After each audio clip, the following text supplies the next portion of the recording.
I am Dr. Neena Mohta. I am consultant obstetrician and gynecologist at Shivalik hospital Noida. आज हम एक बहुत important topic discuss करेंगे, recurrent pregnancy loss. Recurrent pregnancy loss का मतलब है कि जिस लेडी के बार बार प्रेगनेंसीज लूज़ हो जाए। लूज़ का मतलब कि कभी कार्डियक एक्टिविटी नहीं आती, कभी प्रेगनेंसी में कोई बच्चे में डिफेक्ट होता है या प्रेगनेंसी 9 मंथ्स तक नहीं पहुंच पाती है। हर प्रेगनेंसी एक मेंटल ट्रॉमा हमारे पेशेंट्स के ऊपर छोड़ के जाती है। तो आज हमको इम्पॉर्टेंट कॉजेज़ हम इसके डिस्कस करना चाहते हैं। किसी भी पेशेंट के 3 बार से ज़्यादा प्रेगनेंसी ख़राब होती है या लूज़ होती है तो हम उसको रिकरेंट प्रेगनेंसी लॉस कहते हैं। इसके बहुत सारे रीजंस होते हैं जो हम डिस्कस करेंगे स्टेप बाय स्टेप, और फिर हमको क्या टेस्ट करने चाहिए, कैसे उसको ट्रीटमेंट करना चाहिए, वो हम आज डिस्कस करना चाहेंगे। अगर हम कारण पे आए रिकरेंट प्रेगनेंसी लॉस के, तो कारण हमारे यूट्रस में हो सकता है। यूट्रस में हमारे एडिशंस हो सकते हैं, मतलब बार बार डीएनसी से यूट्रस की दोनों वॉल्स आपस में चिपक सकती हैं, या फिर यूट्रस में हमारे मास हो सकता है in the form of polyp हो सकता है, या कोई गांठ in the form of fibroid हो सकती है, या फिर कभी कभी हमारा यूट्रस नॉर्मल शेप का नहीं होता है, यूट्रस में सेप्टम होता है। सेप्टम का मतलब एक दीवार होती है यूट्रस में, तो यूट्रस में बेबी के डेवलपमेंट के लिए थोड़ी कम जगह मिलती है, तो प्रेगनेंसी लूज हो जाती है या प्रेगनेंसी लॉस हो जाता है। सेकेंड रीजन्स इन्फेक्शंस हो सकते हैं। इन्फेक्शंस में जैसे अनकंट्रोल डायबिटीज़ हो सकती है, थायराइड का लेवल्स बहुत ज़्यादा हो जाए, या प्रोलैक्टिन लेवल्स, ये हार्मोन्स होते हैं, अगर ये इनके लेवल्स ऊपर नीचे हो जाते हैं तो भी हमारा रिकरेंट प्रेगनेंसी लॉस हो सकता है। तीसरा इंपॉर्टेंट रीज़न हो सकता है पीसीओडी। पीसीओडी एक ऐसी डिजीज़ है जिसमें छोटे छोटे एग्स तो बनते हैं लेकिन वो पूरी तरह मेच्योर नहीं होते हैं, और अगर वो कंसीव कर भी जाए तो इंसुलिन फास्टिंग एंड पीपी के टेस्ट करने हमको ज़रूरी होते हैं, ये देखने के लिए कि पीसीओडी तो नहीं है, और उसको अकॉर्डिंगली हमें ट्रीट करना चाहिए।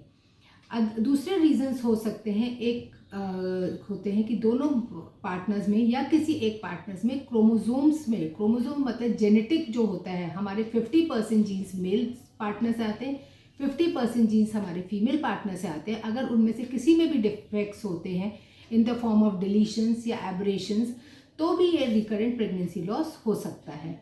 कुछ और जो रीजंस हो सकते हैं, उसमें एक सिंड्रोम होता है जिसको हम एप्ला सिंड्रोम कहते हैं, इसकी वजह से भी रिकरेंट प्रेगनेंसी लॉस हो सकता है।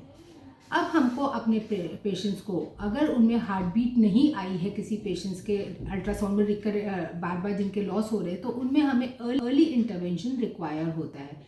हमें अपने पेशेंट्स को पूरी तरीके से इन्वेस्टिगेट करना चाहिए, और न केवल पेशेंट, उसके पार्टनर को भी साथ में इन्वेस्टिगेट करना चाहिए।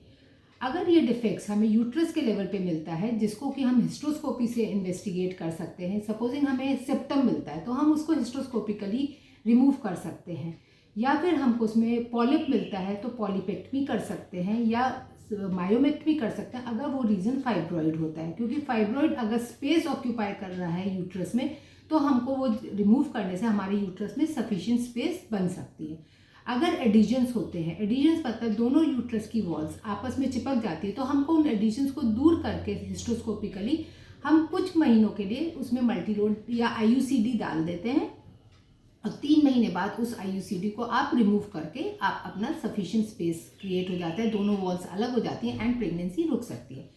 अगर वो रीजंस हमारा इन्फेक्शंस की वजह से है, जैसे कि टॉर्च इन्फेक्शंस होता है, टॉर्च में होता है टॉक्सोप्लाज्मा हो, रुबेला हो या हर्पीज हो, तो accordingly we should treat that infections और हम लोग सक्सेसफुल प्रेगनेंसी की तरफ जा सकते हैं।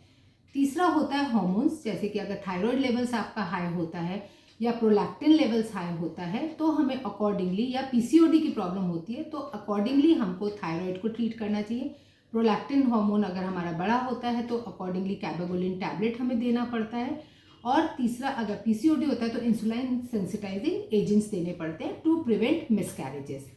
अगर हमें किसी स्टेज पे लगता है कि सारे रीजंस हमने रूल आउट कर लिए हैं लेकिन क्रोमोसोम्स में डिफेक्ट आता है, तो हमें पेशेंट को जेनेटिक काउंसलिंग बहुत इंपॉर्टेंट होती है। क्योंकि जेनेटिक काउंसलिंग इसलिए इंपॉर्टेंट होती है क्योंकि कभी कभी किसी स्टेज पे हमें जीन्स वाले पेशेंट्स में हमें आईवीएफ की तरफ पेशेंट्स को गाइड करना पड़ता है, और अगर हमें लगता है कि पेशेंट में जेनेटिक डिफेक्ट और ये बार बार रिकर करेगा, तो फिर हमें ऐसे पेशेंट्स को डोनर गेमिट्स मतलब किसी के दिए हुए गेमिट्स की सहायता लेनी पड़ती है। पर उसके लिए हमें पेशेंट्स को मेंटली तैयार करना पड़ता है कि अगर हम बार बार प्रेगनेंसी होंगे और रिकरेंट लॉस से बेहतर है कि हम उन दोनों गमीट्स को लेके एक सक्सेसफुल प्रेगनेंसी की तरफ चलें।